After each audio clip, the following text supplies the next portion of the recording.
हमको मिल जाता। उसके बाद में फिर जब उसकी क्या कहते हैं कि जब साइकिल मिल जाती है ना, इच्छा आदमी की बढ़ जाती है, तो सोचता है कि 2 पहिया गाड़ी मिल जाए, थोड़ा हमको और आराम मिल जाए। फिर 2 पहिया गाड़ी मिल जाती है। फिर उसके बाद में सोचता है मुझे इसमें चलते चलते थोड़ा धूप लगती है, जब पानी बरसता है तो हम भीग जाते हैं। उसके बाद में अब बाकी लुक भी लगता है और थोड़ा इंसल्टी भी होती है, 2 चक्का से चल रहे हैं, हमको 4 व्हीलर गाड़ी मिल जाती तो हमको और आराम मिल जाता। तो भगवान कैसे को 4 व्हीलर गाड़ी भी मिल जाती है। तो क्या फिर कुछ दिन चलते चलते सोचता है सब कोई हवाई जहाज से चलते हैं 1 घंटे पहुंचते हैं, और हम 4 व्हीलर से जाते हैं तो कुछ 12 घंटे लगते हैं। तो भगवान जैसे हमको हवाई जहाज मिल जाए, तो जब हवाई जहाज आदमी को मिल जाती है तो आदमी उड़ने लगता है। जो उड़ता है, इसलिए कहा गया है कि चिड़िया कितना उड़े आकाश और चारा है धरती के पास। इसलिए ये पार्वती, हम लोग क्यों ना कहीं पर चलते रहे आए जाए कोई मतलब नहीं है, क्योंकि ये पृथ्वी पर ही सब कुछ है। यहीं पर श्री रामचंद्र भगवान अवतार लिए, श्री कृष्ण भगवान मनुष्य के रूप में आए, शिव बाबा भी आए, और नारायण तो कई बार आए, वामन रूप में आए, सब कोई आए। तो फिर शिव बाबा यही पार्वती जी से बोले कि एक बार की बात थी, शिव बाबा और पार्वती बाबा दोनों कुंभज ऋषि के पास कथा सुनने गए। कथा सुनने के बाद में वहां से वो लौट रहे थे, तो सती माता को थोड़ा सा, और कुछ नहीं, उन्होंने कोई गलती नहीं किया, वो थोड़ी सी परीक्षा लेने के लिए थोड़ा सा केवल दिमाग लगा दिया। और जब आदमी दिमाग लगाता है ना, तो उसके दिल में जगह नहीं रहती है। इसलिए दिल और दिमाग 2 होता है। यदि आप दिल से मानोगे कि मेरे राम है, मेरे गुरु हैं, मेरे अपने हैं, तो आपको संदेह हो ही नहीं सकता है। और आप दिमाग लगा दिए कि अभी गुरुजी नहाए नहीं, अभी पूजा नहीं कराए, अभी ये सामान नहीं लेकर आए हैं, अभी वो सामान नहीं लेकर आए, अभी ये क्या कर रहे हैं, तो वहीं पर सब कुछ खत्म, मिट गया आपका, सब कुछ खत्म हो गया। फिर आपको दिमाग लग गया। सती माता ने केवल इतना ही दिमाग लगा दिया।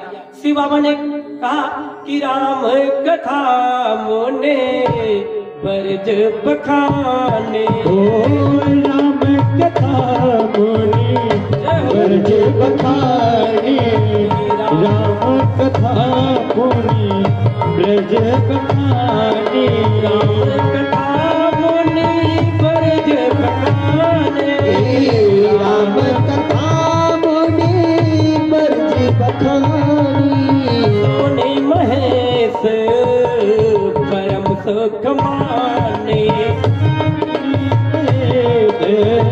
परम सुख माने।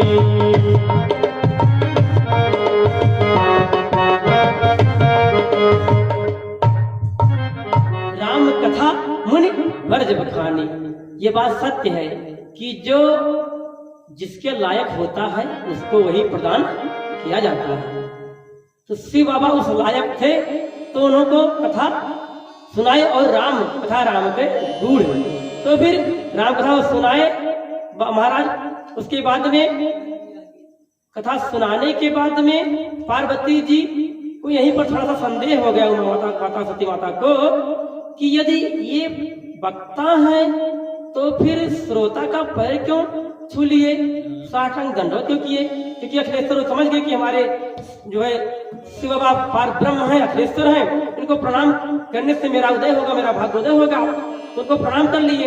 और जब तो फिर जो जिसको जिस चीज की बीमारी लगती है, दवा उसको उसी की काम करती है। यदि आपको बुखार है ना, तो पेट की दवा को काम नहीं करेगी। यदि आपको क्या कहते हैं कि जो है खांसी है, तो आपको बुखार की दवा काम नहीं करेगी। इसलिए बाबा उनको गरुड़ पुराण, पद्म पुराण, भागवत महापुराण, उसके बाद में ये सब पुराण नहीं सुनाया। उन्होंने क्या सुनाया? श्री रामचरित मानस, रामायण पुराण उन्होंने सुनाया, राम कथा सुनाई। फिर भागवत सुना सकते थे, उसके बाद में विष्णु पुराण भी सुना सकते थे, शिव कथा भी सुना सकते थे, लेकिन उन्होंने ऐसा नहीं किया। उन्होंने क्या सुनाया? राम कथा मुनिवर्ज बखानी, सुनी महेश परम सुख मानी। उसके बाद में पार्वती जी सती माता को थोड़ा यहीं पर मिस्टेक हो गया, चलो यहाँ पर दिमाग लगा, कोई दिक्कत नहीं, चलो आगे चलते हैं। उसके बाद में क्या हुआ कि तेहि अवसर भंजन महि पारा, तेहि अवसर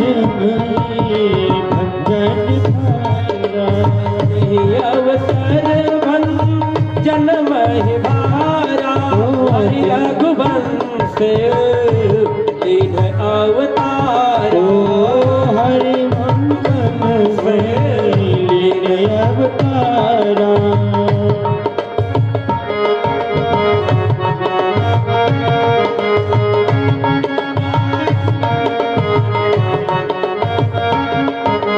उसमें क्या हुआ, शिव बाबा और श्री रामचंद्र भगवान दोनों आपस में एक ही हैं। अब हमारे निगाह से, हमारे नियत से, हमारे धर्म से, हमारे विचार से, हमारी सोच से भले ही अलग हो, लेकिन ये दोनों एक ही एक हैं, समान एक हैं। ये सब हम आपस में चाहे जो कहते हैं अलग है, लेकिन अलग ये नहीं है, आपस में एकदम मिले हुए हैं। जीव ये है, शरीर वो है, शरीर वो है, जीव ये है, मन ये है तो बाड़ी वो है, बाड़ी वो है तो मन ये है। कह रहे हैं दोनों, देखो दोनों लोग आपस में कैसे समझ लिए, और सती माता इसको भाप नहीं पाई। क्या ये इच्छा बिलोचन भर सिंधु निहारे, छवि लोचन भरी सिंधु निहारे, छवि लोचन भरी सिंधु निहारे, कुसुमय जानना कीन चिनारे।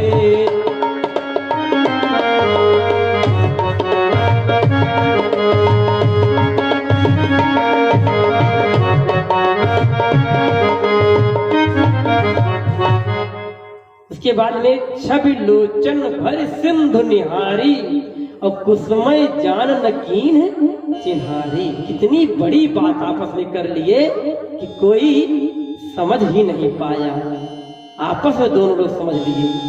कुसुमय जान छवि लोचन भरी, एक बार श्री रामचंद्र भगवान को देखे और देखने के बाद मन ही मन इनको प्रणाम किए, मन ही मन दिल लगा लिए। कुसुमय कुसुमय कुसुमय, कुसुमय का अर्थ होता है ना आपके माता पिता भाई बहन नात बात रिश्तेदार मामा मामी फुफ्फा बुआ साला साली जीजा ये सब है।